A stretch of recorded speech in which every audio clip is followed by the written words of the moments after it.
di ex Hotel Cantika ini. Bagaimana kita ketahui bahwa untuk penanganan COVID-19 saat ini bahwa kita perlu melalui tahapan, ada yang isolasi mandiri, ada yang isolasi terpadu atau isoter, dan setelah itu mungkin kalau dianggap parah maka akan dirawat ke rumah sakit. Nah, tahapan-tahapan ini perlu kita persiapkan dan mengingat juga bahwa perkembangan COVID-19 sejak tahun 2020, 2021 dan sampai 2022 ini barangkali kita masuk sudah gelombang ketiga yang perkembangannya cukup pesat, ya, sangat pesat. Sampai saat ini kurang lebih kalau tidak salah setelah kita memasuki zona hijau di awal Desember, setelah itu akhir Desember mulai ada lagi yang terpapar, dan sampai bulan Februari ini kurang lebih 2 bulan kita sudah mencapai 1.000 yang terpapar, baik yang isolasi mandiri maupun yang ada dirawat di rumah. Langkah awal ini merupakan sesuai saran dari Ibu Direktur Rumah Sakit bahwa penanganan COVID-19 ini saat ini sudah arahan pemerintah pusat bahwa kita perlu mengadakan isolasi terpadu, ya, terpadu atau terpusat. Terpusat, ya, isolasi terpusat. Nah, sesuai arahan dari asisten pemerintahan bahwa camat-camat kita sudah instruksikan, asisten sudah menginstruksikan kepada semua camat supaya masing-masing camat selaku satgas, ketua satgas kecamatan menyiapkan isoter atau isolasi terpusat. Dan pagi hari ini kita insya Allah akan kita buka lagi dengan nama isolasi terpusat, bukan rumah sakit darurat, ya. Perbedaannya, kalau rumah sakit darurat itu apa yang disiapkan itu betul-betul seperti rumah sakit, ada IPD-nya, ada peralatan-peralatannya cukup, sehingga pada saat bisa melayani emergensi, dan apabila terberatan maka digeser ke rumah sakit rujukan. Mengingat rumah sakit kondisi di sini kelengkapan tidak bisa seperti rumah sakit lapangan, sehingga tidak dapat digunakan dinamakan rumah sakit darurat, juga dikarenakan kebutuhan. Kita kemarin di Kalimantan Timur juga termasuk di Berau itu terjadi kasusnya turun, tapi seperti Pak Kepala BPBD bilang, yang data yang turun masih banyak yang tidak melapor dan tidak mengalukan uji antigen, sehingga ini yang kita khawatirkan. Nah, itulah kenapa tempat isolasi ini kita buka, karena tidak semua mempunyai tempat yang cukup aman untuk bekerja. Sebetulnya tempat cukup aman atau aman untuk isolasi ini adalah di rumah, ada keluarga, sehingga rasa percaya diri, rasa mempunyai tempat, rasa itu ada, ya, kalau di rumah. Tetapi apabila rumahnya cuma kecil, kemudian situ orangnya banyak, kemudian sangat tidak memungkinkan jarak 2 meter dan sebagainya, otomatis diperlukan tempat lain. Ya. Tempat lain tadi sedapat mungkin tidak membuat menambah stres, ya, sehingga beberapa pilihan yang ada di Tanjung Rajab ini, selain ini ada sekolahan, ada juga BPU, karena kami lihat yang agak lebih pantas, yang lebih nyaman bagi teman yang sakit adalah di rumah sakit Cantika, walaupun secara operasional mungkin agak lebih mahal, tetapi demi kita menjaga tingkat kesembuhan, maka disinilah yang dipakai. Dan asli sekali dengan seluruh tim, ya, dari BPBD, dari Satgas Satpol PP, dari camat, dari kelurahan, semua kita ganti, dari DLHK, sehingga hari ini dalam waktu singkat, sampai 1 minggu, kita sudah siap untuk mengoperasikan lagi. Dan mudah-mudahan selain ini kita juga tetap menjaga prokes kita sehingga tidak meningkat kasusnya, sehingga tidak terlalu lama juga di sini. Mudah-mudahan ya cukup 1 bulan kalau tidak sampai, atau bahkan tidak perlu diisi, tidak apa-apa ya, tapi kasusnya menurun terus ya. Tujuan kita pada hari ini adalah kami sampaikan adalah sebetulnya untuk mengawali dengan doa keselamatan bagi pasien dan bagi petugas, sehingga kita adakan kegiatan ini. Jadi ini mungkin bukan peresmian, bukan pembukaan lagi, tapi ini melanjutkan.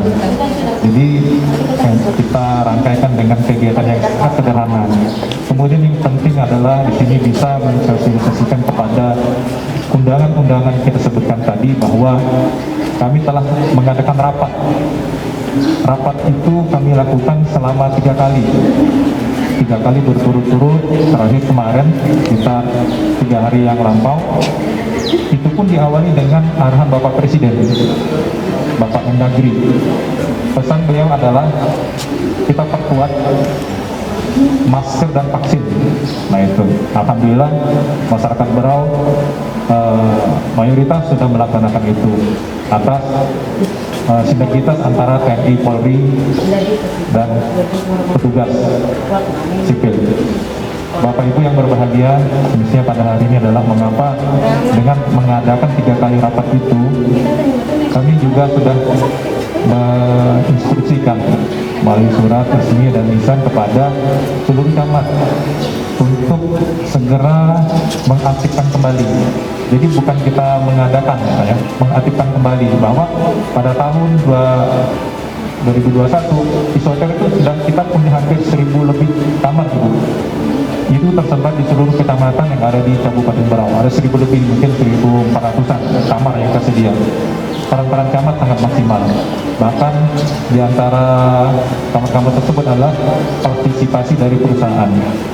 Itu yang untuk patut kita ketahui. Kemudian pada hari ini kami melihat dalam waktu tanggal 4 2 bulan yang silam, kita hanya ada 4 pasien yang positif.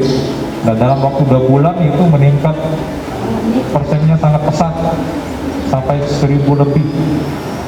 Nah akhirnya pada kemarin, terima kasih juga kepada Pak Camat bersama lurah-lurah sudah kemarin membantu kita menyiapkan isoter ini.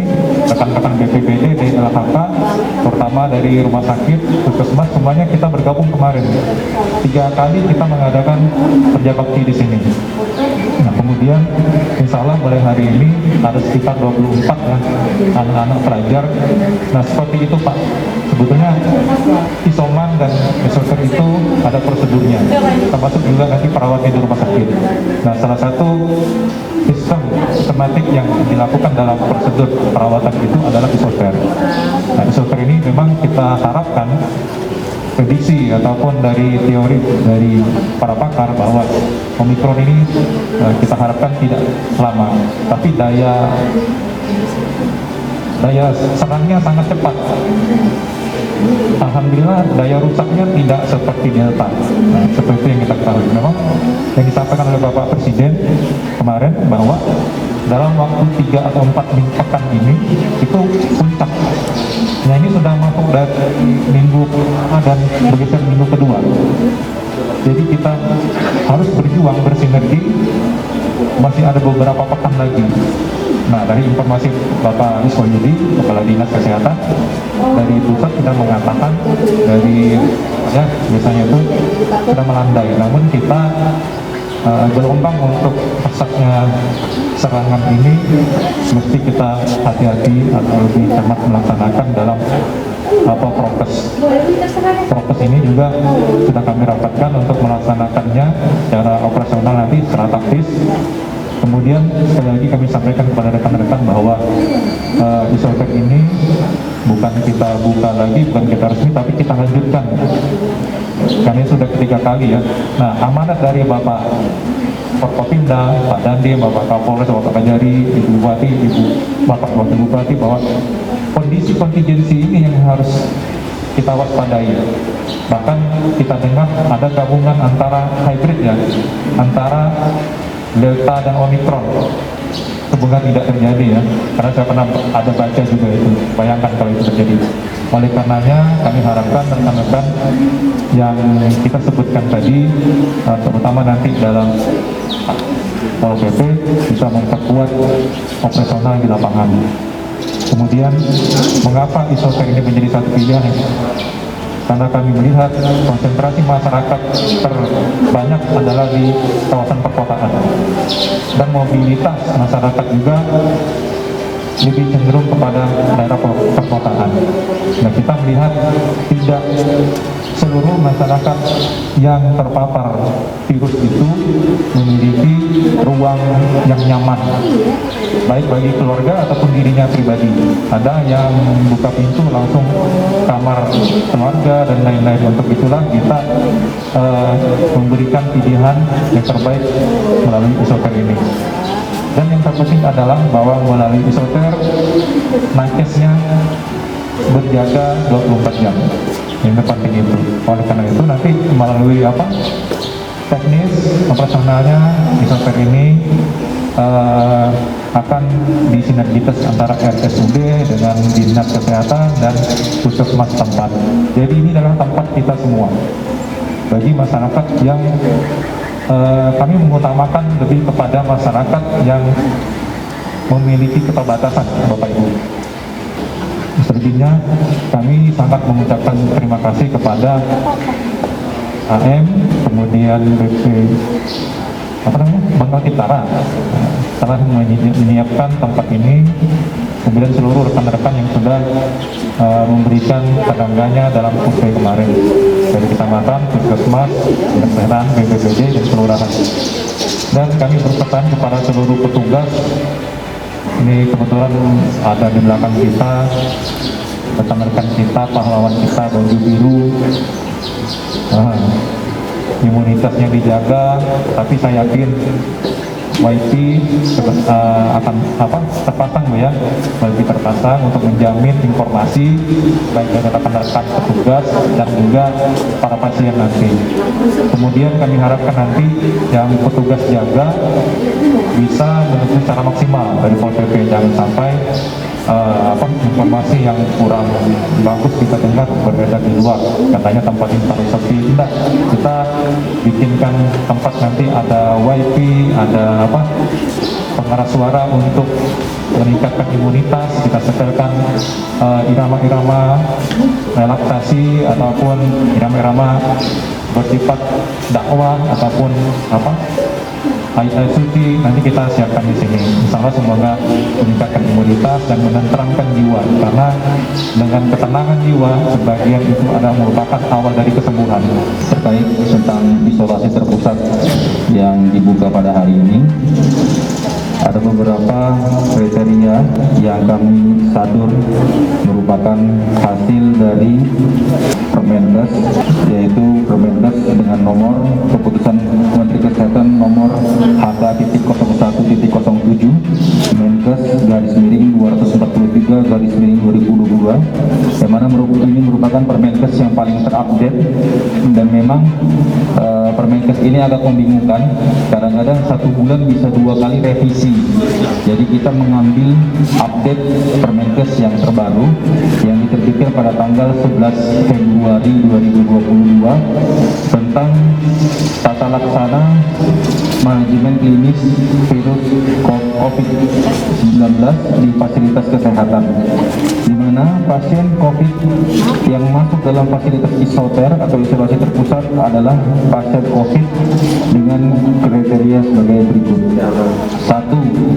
Pasien COVID-19 tanpa gejala atau asimptomatik yang tidak memiliki tempat isolasi mandiri yang memadai.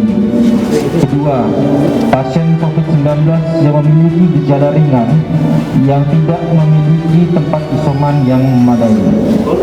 Jadi kalau tadi yang pertama tidak ada gejala dan tidak ada tempat isoman, biasanya misal seorang anak kemarin ada yang konsultasi sama kami, dia mau pulang ke rumah, di rumah ada bapak ibunya yang lansia, bingung mau cari tempat isoman, tapi dia punya gejala, tapi karena baru pulang perjalanan dari Jogja, akhirnya bingung mau pindah kemana, mau tinggal di mana. Ini bisa masuk di tempat isoter. Lalu yang gejala ringan yang seperti apa? Contohnya batuk, pilek, yang tidak ada gambaran pneumonia, ini bisa masuk di isoter ketika dia sedang terpapar COVID-19 dan tidak memadai tempat isolasi mandirinya. Ketiga, pasien dengan kondisi perbaikan dan telah menjalani perawatan serta pengobatan terapi dari RSUD Dr. Abdul Rifai atau telah masuk dalam kategori pulang berdasarkan edaran Kementerian Kesehatan namun tidak memiliki fasilitas isoman yang memadai. Untuk diketahui Bapak Ibu, seperti hari ini di rumah sakit ada 8 ibu yang pasca partus atau melahirkan. Nah, terkadang pasien yang pasca partus ini setelah partus dia mau pulang bingung karena di rumahnya belum ada tempat isolasi yang memadai. Nah, insya Allah pada sore hari ini kami berencana akan memindahkan beberapa pasien dari ruang teratai ke tempat isoter, berhubung di ruang teratai sendiri kapasitasnya untuk ruang isolasinya per jam 10 tadi kami update sesuai data BOR itu tercapai 100% Pak. Ya, karena kebanyakan ibu-ibu yang pasca melahirkan dan juga anak-anak yang mengalami kejang, demam yang sebelumnya sempat dirawat. Jadi kemudian nanti kedepannya bisa dipindahkan ke tempat lokasi isoter supaya rumah sakit bisa lebih lagi menangani pasien yang gejala sedang sampai berat. Lalu klasifikasi pasien yang keluar dari tempat isoter, yaitu pasien ini juga sama berdasarkan Permenkes yang sebelumnya kami bacakan di update pada tanggal 11 Februari 2022 oleh Kementerian Kesehatan, di mana pasien terkonfirmasi dengan riwayat tanpa gejala yang telah menjalani isolasi selama 10 hari sejak pengambilan spesimen diagnosis konfirmasi.